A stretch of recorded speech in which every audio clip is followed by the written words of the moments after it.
The F&N Sharp utility knife is so versatile for most kitchen needs. Here we have a large shallot that I'll cut off just one end and then cut in half lengthwise.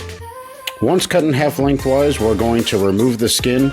Some of it removes easily and naturally.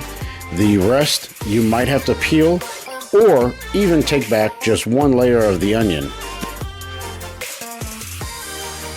Once you have a layer peeled back or just the skin, we're going to lay each half cut side down on the cutting board, and we're going to make horizontal slits from one end to the root end, being sure not to cut all the way through to the root end.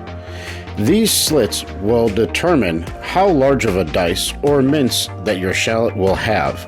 The closer together, the finer the mince. Turn a quarter of the way and begin to slice perpendicular to the slices you have just made. Again, depending on how thick or narrow these slits are is going to determine how large or small of a mince or dice on your shallot. Let's do that again with the second half. Again, long slits almost to the root end, not all the way through.